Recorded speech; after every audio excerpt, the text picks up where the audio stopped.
नमस्कार।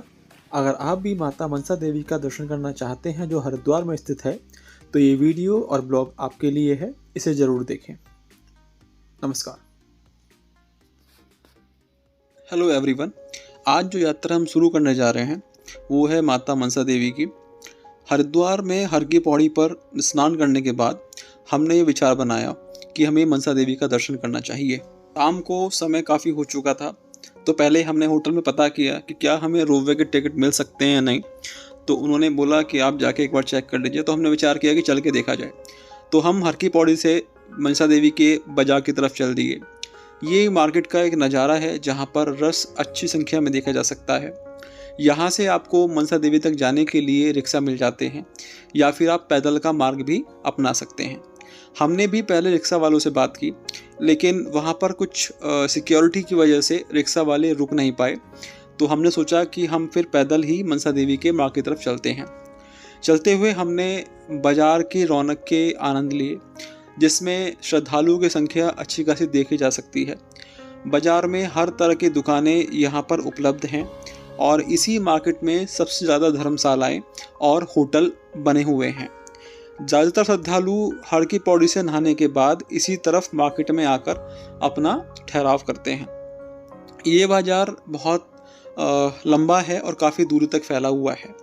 काफ़ी दूर चलने के बाद हम फाइनली मनसा देवी के प्रवेश द्वार तक पहुंच गए। मनसा देवी के प्रवेश द्वार से आपको दो रास्ते मिलते हैं। एक रास्ता जो सीधा जाता है आगे, जिसमें धर्मशाला या होटल बने हुए हैं। एक रास्ता जहाँ से हम हरिद्वार के हर की पौड़ी की तरफ से आए हैं, और ये सीधा रास्ता है जो मनसा देवी के बाजार की तरफ जाएगा, जिससे आप मनसा देवी के प्रवेश द्वार तक पहुँच सकते हैं। ये पहला प्रवेश द्वार है जिसमें आपको अंदर जाने के बाद थोड़ी दूर तक बाजार के थ्रू आप मनसा देवी के रोपवे के टिकट काउंटर तक पहुँच सकते हैं। तो हमारा ये विचार था कि जाके पहले चेक करते हैं कि टिकट अवेलेबल है या नहीं। तो ये एक आप देख सकते हैं टिकट का रेट लगा हुआ है, 199 पर पर्सन लगा हुआ है, और ट्रांसपोर्ट भी अवेलेबल है वहाँ पर।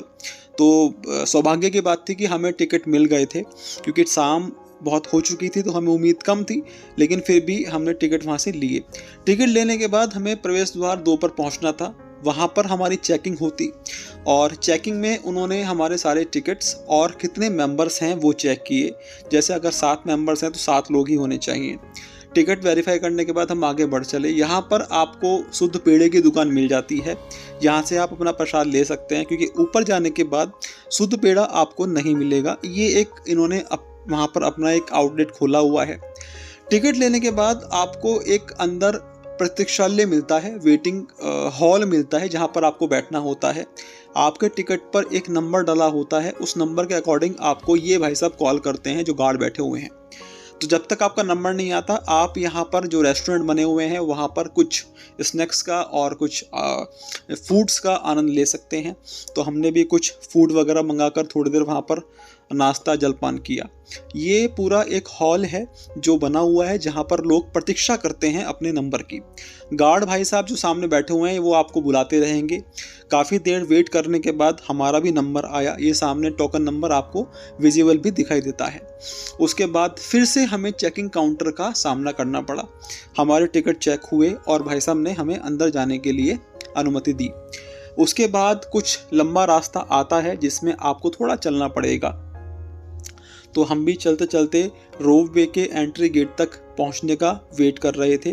रास्ते में हमें कुछ बंदर भी मिले, और हमने रोपवे को जैसे वो ट्रैवल करता है उसको भी हमने देखा कि वो कहाँ से स्टार्ट होता है और किस रूट से होते हुए जाता है।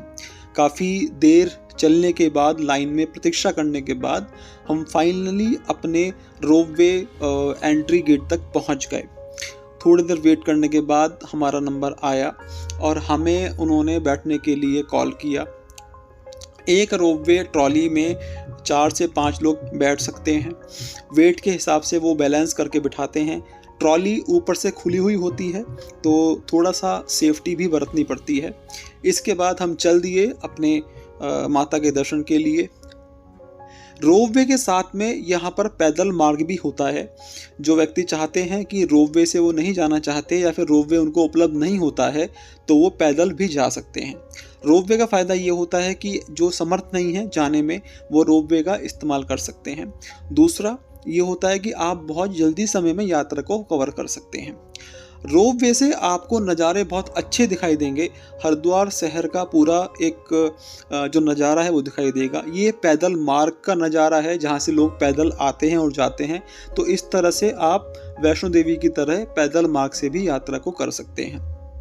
अगर हम बात करें पूरे शहर के दर्शन की, तो ये पूरे शहर का दर्शन आपको रोपवे से हो जाता है, जिसमें गंगा नदी, पूरा शहर और बाकी और जो मंदिर बने हुए हैं वो बड़े अच्छे नज़ारे के साथ आपको यहाँ पर दिखाई देते हैं। ये एक सबसे अच्छा सौंदर्य का एक स्रोत है जो रोपवे से आपको मिलता है।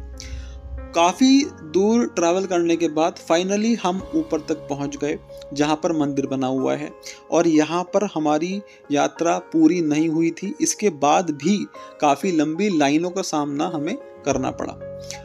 फाइनली हमें जब हम ऊपर पहुंचे तो गार्ड भाई साहब ने हमें उतरने के बाद रास्ता दिखाया, तो हम उस रास्ते पर चल दिए।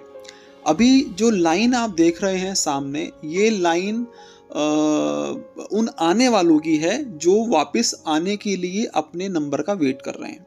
तो सिर्फ जाने के लिए ही आपको वेट नहीं करना है, बल्कि आने के लिए भी आपको वेट करना है। आप देख सकते हैं कितनी लाइन लगी हुई है, ये उनकी लाइन है जो आने वाले लोग हैं। तो हमें भी जब हम लोग वापस आ रहे थे तो काफ़ी लंबे समय का वेट हमें भी करना पड़ा। इसके बाद जब हम रोपवे से उतरे तो भी रास्ता काफ़ी लंबा था और फाइनली हम मंदिर के गेट तक पहुंच गए। जैसे ही हमने मंदिर के मेन गेट में एंटर किया तो हमें एक मार्केट दिखाई दिया, बाजार दिखाई दिया। वहाँ से आप प्रसाद ले सकते हैं, माता की चुन्नी और गोला, नारियल वगैरह आप ले सकते हैं, और वहीं पर आप अपने चप्पल, जूते वगैरह उतार सकते हैं। हमने भी प्रसाद लेकर माता के मंदिर की तरफ प्रस्थान किया। मंदिर में लाइन काफ़ी लंबी थी। बीच में दो मंदिर पड़ते हैं। एक मंदिर जहाँ पर पंडित जी बैठे होते हैं और वो आपको बोलते हैं कुछ दान पुण्य करने के लिए, अगर आपकी इच्छा है तो आप दान पुण्य कर सकते हैं।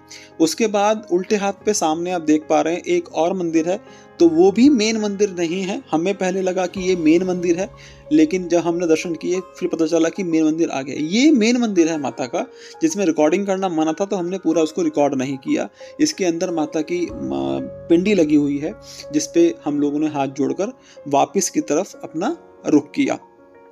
फिर हम जब वापस की तरफ निकले तो हम सेम मार्केट में वापस आ जाते हैं, और वहाँ पर आने के बाद हमने देखा कि जाने की भी लाइन उतनी ही लंबी है जितनी की लंबी लाइन हमारी आने के लिए थी। काफ़ी लंबी लाइन का सामना हमें करना पड़ा। कुछ देर के बाद हमने देखा कि उन्होंने बैठने के लिए भी कुछ इंतजाम किए हुए हैं। जो लोग खड़े होना नहीं चाहते हैं या लाइन में लंबी लाइन में लगना नहीं चाहते हैं, वो कुछ देर बैठकर कुछ जलपान भी कर सकते हैं। हमें रास्ते में दिखा कि जो हमारे 8 चिरंजीवी हैं उनके बारे में क्या उल्लेख है, वो एक वहाँ पर पोस्टर लगा हुआ था, तो मैंने उसको रिकॉर्ड किया। आप भी उसको पढ़ सकते हैं। बहुत लंबे वेट के बाद हमारा जाने के लिए नंबर आया और हम वापस ट्रॉली में बैठकर दोबारा प्रस्थान के लिए चल दिए। रात का समय था, तो रात के समय जो हमें एक दृश्य दिखाई दिया हरिद्वार शहर का, वो बहुत अच्छा था। देखिए किस तरह से लाइटिंग दिखाई दे रही है, पूरा शहर जगमग दिखाई दे रहा है। तो ये एक बहुत फ़ायदा मुझे लगा रोपवे से आने का, जो आप भी उठा सकते हैं, और टिकट भी बहुत महंगा नहीं है। पर हेड अराउंड 200 टिकट पड़ता है आना जाना।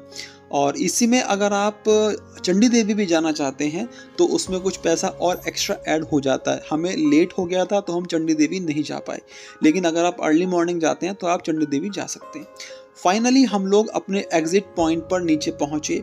पहुँचने के बाद हमने बाहर की तरफ रास्ता किया और मार्केट में पहुँचकर हमने कुछ शॉपिंग भी की। ये रास्ता बाहर की तरफ जाता है जो आपको बाहर बाज़ार की तरफ ले जाएगा। थोड़ी रात हो गई थी, लेकिन फिर भी हमने कुछ बाज़ार से सामान खरीदा, और ख़रीदने के बाद फाइनली माता के दर्शन करने के बाद हम माता के प्रवेश द्वार, जो पहला प्रवेश द्वार था, वहाँ पर पहुँचे। यहाँ पर हमारी यात्रा समाप्त हुई। आगे हम आपको दिखाएंगे ऋषिकेश की यात्रा। धन्यवाद।